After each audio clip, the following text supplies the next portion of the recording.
Who is piloting the UAPs or UFOs constantly seen in our skies? Where are they from? Why are they here? How long have they been here? What is their mission on planet Earth? Do they come in peace, or do they have more sinister motives? Join Mad Mark as he uncovers the answers to these questions and many more of the mysteries that puzzle us all on Who Are the Aliens? The history of the Anunnaki on planet Earth. And now, here's Mad Mark.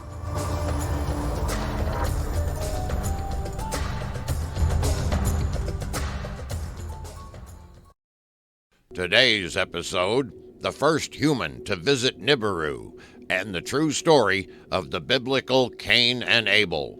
Hello, everyone, and welcome to Who Are the Aliens? The history of the Anunnaki on planet Earth. I am Mad Mark, and before I begin, just a quick reminder to please like, share, and comment. It helps so much. And if you're watching on YouTube, please hit that hype video button every time you watch one of my videos. I sure would appreciate that as well. Also, I'm happy to announce that if you are watching this program on YouTube, as I just said, you can now purchase my merch right here on YouTube. If they're not already displayed right below this video, just click the Store tab on my channel and you can check out and order all the shirts that I currently have available. Okay, today we continue our studies of Zecharia Sitchin's 9th book, The Lost Book of Enki, published by Simon & Schuster in 2001. When we left off on episode 34, Enki had just created the first civilized humans by having sexual relations with 2 human females. We continue on now with the words of Enki. I instructed my vizier Izimud, my deeds here must remain a secret.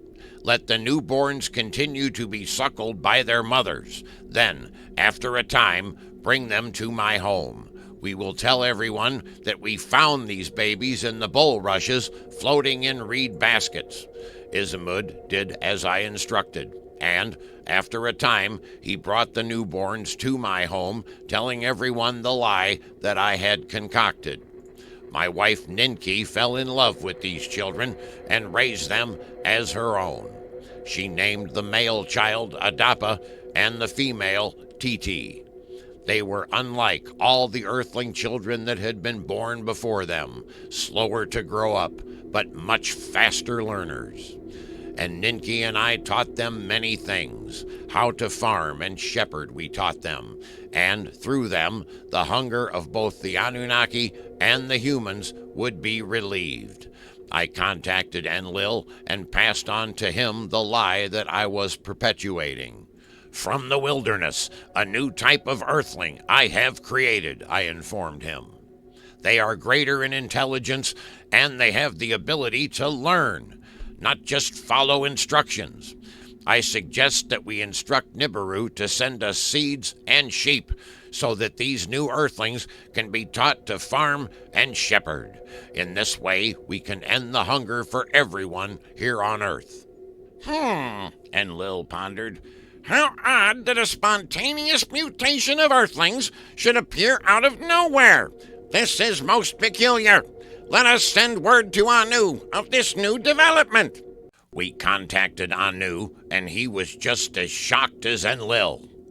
It is quite strange that the Adamu were able to produce their own civilized beings without any interference from us, Anu mused. I wonder if they shall be able to conceive, and what type of being will that union bring forth? Those questions were soon answered, as Adapa and Titi did conceive, and 2 twin brothers were the result. When we informed Anu of this latest development, his ruling was swift. Let Titi remain on Earth to care for the newborns, but have Adapa brought to Nibiru. I wish to meet this mutation in person. Enlil was not pleased with Anu's decision. First, we create primitive workers here on Earth. Then they mutate on their own, and new beings are created that are even more like us. And now Anu wants to bring one of them to Nibiru, where it will learn of our planet, where it will eat and drink the food and water of long life. It will become like one of us. It will become Anunnaki. I am not pleased with Anu's decree either, my brother, I said to him, but the word of Anu is final. What can we do? And Lil and I contemplated our next move. I've got it. I jumped to my feet in excitement. Let's send my sons Dumuzi and Ningajita along to accompany Adapa. They can explain everything to Anu and alleviate Adapa's fears. And it will be a chance for them to see their home planet as well. Since they were born on Earth, they have no idea what Nibiru even looks like. Soon the day arrived, and the first celestial ship arrived from Nibiru to transport Adapa. Illibrat, the vizier of the king, was sent in his place. They really do look a lot like us, don't they? He exclaimed upon seeing the new humans. I then introduced my two sons, Dumuzi and Ningazita, to him.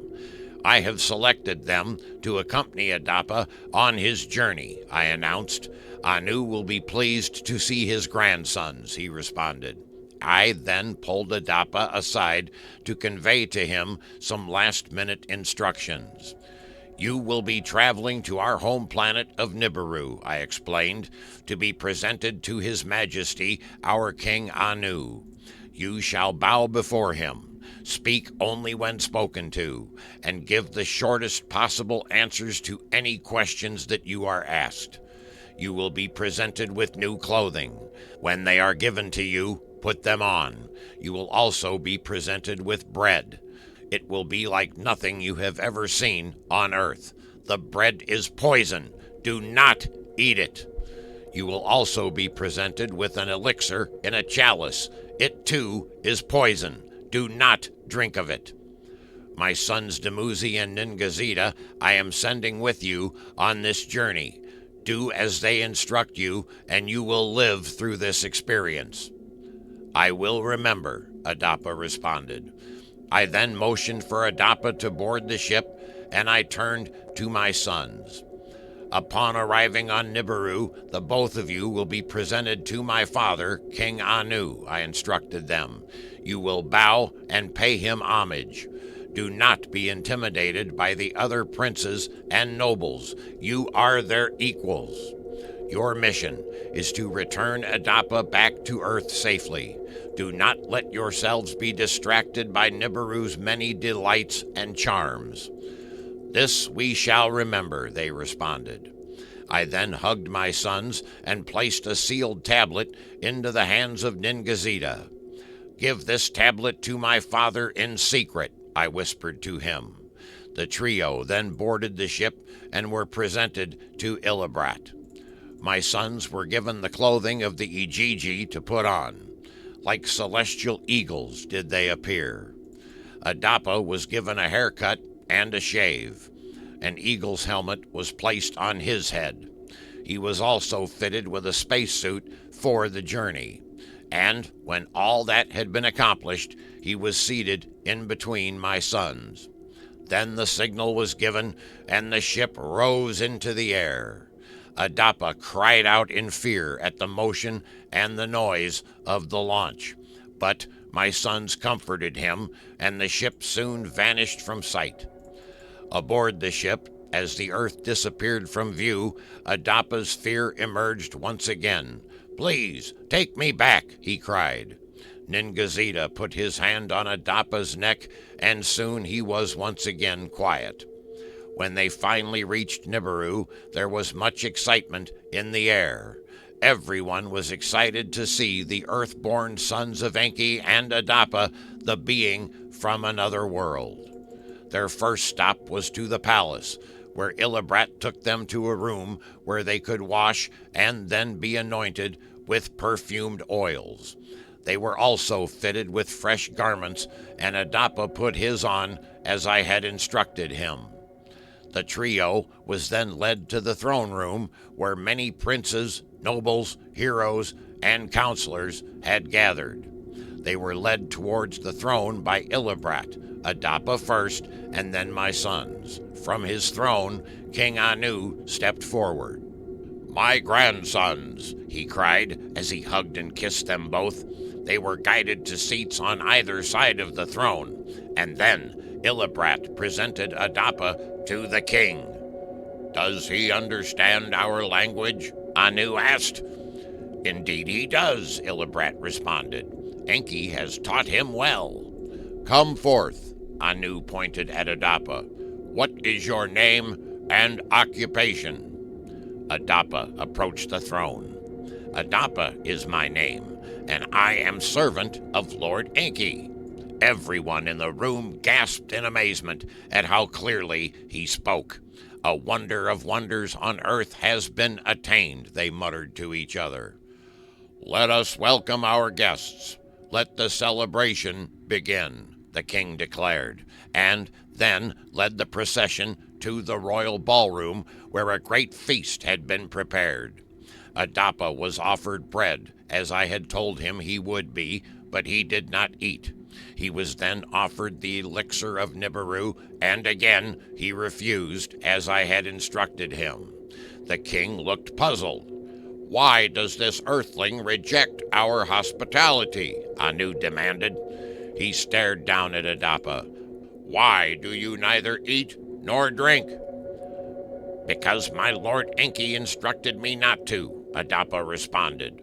"Very odd." The king was confused. "Why would Enki do such a thing?" Anu looked at Illibrat and Dumuzi, but both just shrugged in confusion. Then the king turned towards Ningazida. "Do you have an explanation for this odd behavior?" he demanded. "Perhaps this contains the answer." Ningazida handed King Anu the sealed tablet that I had given him before he had departed the earth. The king looked even more confused as he snatched the tablet from my son and hurried off to his private chamber to examine it. He closed the door behind him and tore the seal from the tablet. He inserted the tablet into his scanner and leaned in close to read my message. "My father, Adapa is the result of sexual relations between myself and an earthling female. Likewise, Titi is also the result of sex between myself and a different earth female. As a result, this new breed, known as humans, are endowed with advanced wisdom and speech. But with Nibiru's long lifespans, they are not endowed. Therefore, did I instruct Adapa not to eat or drink the food nor the elixirs of Nibiru, for if he had done so, he would have become endowed with our long lifespan. Adapa must be returned to live and die on the earth. Mortal beings these earthlings must remain. But by our guidance, these humans can be taught to farm and shepherd, thereby easing the shortage of food supplies on the earth for the humans and the Anunnaki alike." King Anu was astounded by my message. He found himself torn between rage and mirth. Finally, laughing to himself, he summoned Illibrat into his chamber. "I see that my son Enki has not yet learned to control his lustful desires," he giggled. My father showed Illibrat my message and then leaned back in his chair with a bewildered look on his face. "I have no idea how to proceed with this. What am I to do?" "By the laws of Nibiru, concubines are permitted," Illibrat snickered, "but we have no rules for interplanetary sex. But obviously, Adapa needs to return to Earth immediately, although I see no reason why Dumuzi and Ningazida should have to cut their visit short." Anu dismissed Illibrat and summoned Ningazida to his chambers. "Do you know what your father wrote to me about in his message?" the king inquired. "Not really." My son lowered his head in disgust, his voice barely above a whisper, but I could make an educated guess. I've ran extensive biological tests on Adapa, and it's no mystery that he is of Enki's seed. Indeed he is, Anu sighed. He will forever be known as the progenitor of civilized man. But for now, I would like for you to return to Earth with Adapa immediately, and instruct your father to continue educating the humans. The pair rose and made their way back to the throne room, where the many princes, nobles, and savants awaited them. Once seated on his throne, King Anu again addressed them. Our welcome to the Earthling must be cut short, Anu explained. Of the food and drink of Nibiru his body is unable to digest, but we have all witnessed his astounding abilities. And now it is time for him to return home, where his offspring shall till the fields and shepherd the meadows. Ningazida shall accompany him on his journey, and with them they will be carrying the seeds of Nibiru to plant and spread across the earth. Dumuzi shall remain here for the next Shar, but when he returns to earth, he shall bring ewes and sheep, so that they may flourish upon the earth as well. Hey gang, Mad Mark here, and by popular demand, I now have merch available. I've found the perfect company to work with, and they do an outstanding job. There are t-shirts and hoodies available right now, and who knows what I will come up with in the future. There are 2 different designs to choose from at the moment. You have this one and this one. And these t-shirts and hoodies come in a variety of colors and sizes, so no matter what you're looking for, there's something for everybody. If you're watching this show right now on YouTube, you can find this merch by clicking the shop link below in the show description, or just pay a visit to www.madmarktv.com. That's the all-new Who Are the Aliens t-shirts and hoodies. Get yours today. Everyone in attendance bowed in agreement, and at the appointed time, Adapa and Ningazida were taken to the place of the celestial chariots.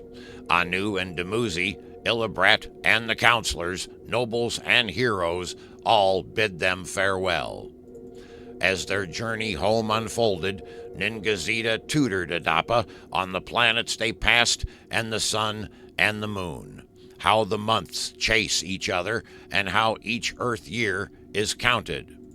When the ship finally landed on Earth, Ningazida filled me in on their adventure. It appears that everything went just exactly as I had expected, I laughed. The only thing I don't understand is why Dumuzi didn't return with you. Why such a short trip? Enlil demanded. I was led to believe that they would stay much longer. Something is fishy here. And so I related to Enlil the true story of how Adapa and Titi were created.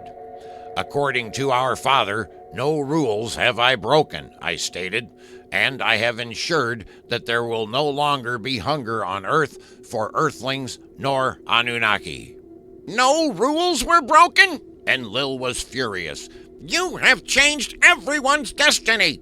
Because of your deeds, the Anunnaki and these humans are forever entwined. You have cast lots for all of us. May fate have mercy on you. Enlil shook his fist at me and stormed out of the room. A few days later, my son Marduk arrived in Eridu.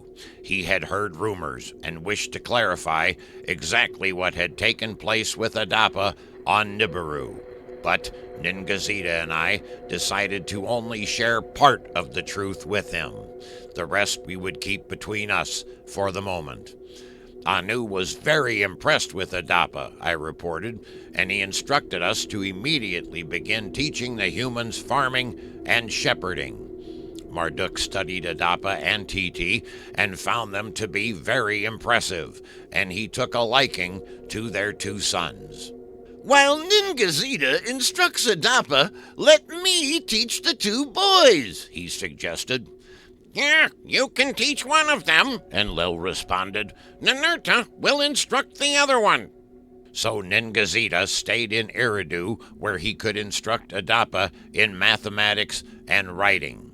One of the twin boys traveled to Bad Tibera and stayed with Ninurta, who named him Cain, or he who in the fields grows food. And the other twin was taken into the meadows by Marduk and given the name Abel, or he of the watered meadows. When Ashar had passed, Dumuzi returned to the earth, and with him were the sheep from Nibiru that Anu had promised. Animals from Nibiru would find a new home on the earth. Time passed, and before long it was time for the very first reaping of crops and the presenting of the first lambs born on earth. Let there be a celebration of firsts, Enlil decreed, and a date was set for the celebration. When that day arrived, there was much excitement in Eridu, and before Enlil and I, the first grains and the first lambs were presented. Guided by Ninurta, Cain stepped forward first and placed his grain offering before Enlil and I. Then Marduk came forward with Abel, and the second offering was set down. Enlil blessed the offerings and praised the fine first efforts of both of the brothers. I grabbed one of the lambs and held it high for all to see. Domesticated meat for eating and wool for wearing have finally arrived on the earth, I shouted, as everyone in attendance cheered. When the celebration finally ended, Cain appeared to be brooding. Evidently, he felt that I had not praised his offerings as much as I had lauded Abel's. And the next day, when they returned to work, Abel boasted to his brother, I am the one responsible for bringing abundance to Eridu, the one to whom the Anunnaki are the most grateful. For their clothing, I provide the wool. These taunting words offended Cain. I disagree, he snapped. I'm the one who provides them with food. Much grain have I produced, and my canals are abundant with fish for their diet as well. All through the winter did the brothers argue, and when the next summer arrived, the rains did not come, and the meadows and pastures began drying up. Eventually, Abel began shepherding his flocks onto Cain's land for nourishment and to drink water from his canals. This greatly upset Cain, who demanded that Abel remove his flocks immediately. When Abel refused, an altercation erupted. With fists did they fight, and in the heat of battle, Cain picked up a stone and smashed Abel in the head with it. Repeatedly did he pummel his brother with that rock until Abel lied unconscious and bleeding. When Cain's fury subsided, he stared down at his brother's lifeless body and realized what he had done. Abel, my brother, he shouted, and he sat and cried over his brother's cold body. When Adapa and Titi finally discovered what had happened, Adapa shouted at his son, What have you done? But Cain gave no response. He just continued lying on the ground sobbing. Adapa quickly made his way to Eridu to advise me of the tragedy, and I was livid. Cursed you are from this day forward, I screamed at Cain. Henceforth you are banished from this city. Among Anunnaki and civilized earthlings, you are no longer welcome. I instructed Adapa and Titi regarding the ritual of burial, which was a custom not known to them. And for 30 days and 30 nights, they mourned the loss of their son. Meanwhile, Cain was brought to the council chambers in Eridu for judgment. He should be put to death, Marduk shouted. For taking the life of his brother, he should lose his as well. Ninurta suggested bringing him before the 7 who judge for trial. That's completely ridiculous, Marduk was livid. Cain is not from Nibiru. How can he be tried under Anunnaki law? Just put him to death. I need a moment with my son, I responded, and Marduk and I retired into my private chambers. My son, I whispered at Marduk, I realize that your agony is great. We are all saddened by these events. But let's not compound our grief by demanding more grief. There is something that you are unaware of, a secret that with a heavy heart I have kept from you. I gave Marduk all the details of my dubious deeds that had led to the creation of Adapa and Titi. So you see, I continued, with these new civilized earthlings which the Council of Nibiru have approved, many of our labor issues on Earth are being and will continue to be solved. But if this bloodline is ended, our problems will return, mutinies will be repeated, and everything we have achieved will crumble. It's no wonder that you took a liking to Abel, because he was your nephew. Likewise, Cain is your nephew. Please have pity on him and allow his bloodline to survive. At first, Marduk was astounded by my words, but then he burst out in laughter. I had always heard rumors of your sexual escapades, he giggled. Now I see that they were absolutely true. All right, let Cain's life be spared, but he must be banished from Eridu. And thus the final judgment was decreed. Cain's life would be spared, but he would be banished to a land to the east. But before his sentence was carried out, one final adjustment needed to be made to permanently distinguish his bloodline from that of the more primitive earthlings currently residing in the area where he was being sent. Ningazita performed the procedure by which his life essence was permanently altered. No longer would he nor any of the males of his bloodline be able to grow any facial hair, and thus, with his sister Awan, his spouse, to accompany him, Cain departed Eridu to the land of wandering in the east. And that is where I will leave you for this episode. I hope you can agree that although I have covered this information before on past episodes, these in-depth details being provided by Enki are certainly more intense and a lot more informative.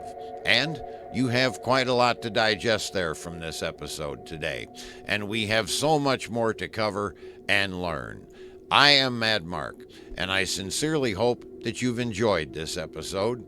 If so, please like, share, and comment. It helps so much. And please subscribe so that you never miss an episode. Also, please tell your friends and help spread the word about this program. If you have any questions regarding the content discussed on the show, just message me through madmarktv.com or on any of my social media platforms. Now, here's something of interest for those of you who may be artistic. And I know there are several of you out there. I'm now taking submissions of artwork that I can use for my new line of merchandise. Yes, Mad Mark has merch. It's here. Right now, I have many shirts for you to choose from, but I will undoubtedly be adding additional items in the future. If you're watching this program on YouTube, you can just click the Store tab and you can check them all out. Also, when you buy one of my shirts, please send me a photo of you wearing it. I want to feature them on my website, so send those photos. But as I was saying, I need your artwork. Just draw something full color that has to do with the Anunnaki, such as the scenes you see behind me here on the show. Now, there's no money involved in this, but it's certainly a great way to have your artwork out there where the public can see it. So get busy creating some cool works of art, and who knows, your work could be featured on future Who Are the Aliens merchandise. Send your submissions to me at www.madmarktv.com or on any of my social media platforms. I also have a special heads up for any of you who have Facebook accounts. I now offer a subscribers-only page on Facebook where for just 99 cents a month, you can watch each and every episode of my show right there on Facebook. It's a handy alternative to having to hassle with YouTube or Spotify just to watch the show. So all of my past episodes are on there too. It's a great deal and it's very convenient for just 99 cents a month. If you're interested, there's a link down in the show notes. Lastly, I would like to remind everyone that listening to this program is no excuse to not read the book that we have been discussing here. That's The Lost Book of Enki by Zecharia Sitchin. It is an amazing work, and I've left out a lot of information in order to keep the show flowing properly, so do yourselves a favor and read that book. Who Are the Aliens? The History of the Anunnaki on Planet Earth is written and produced by me, Mad Mark. Today we have taken another step in our ongoing journey to discover the truth. I promise you that things will get more and more interesting the further we delve into this topic of who are the aliens, the history of the Anunnaki on planet Earth. Peace to all of you, and remember to always walk in love. Bye for now. You've been listening to Who Are the Aliens? The History of the Anunnaki on Planet Earth with your host, Mad Mark. Join us again on our next program when Mad Mark will once again uncover the answers to the mysteries that puzzle mankind.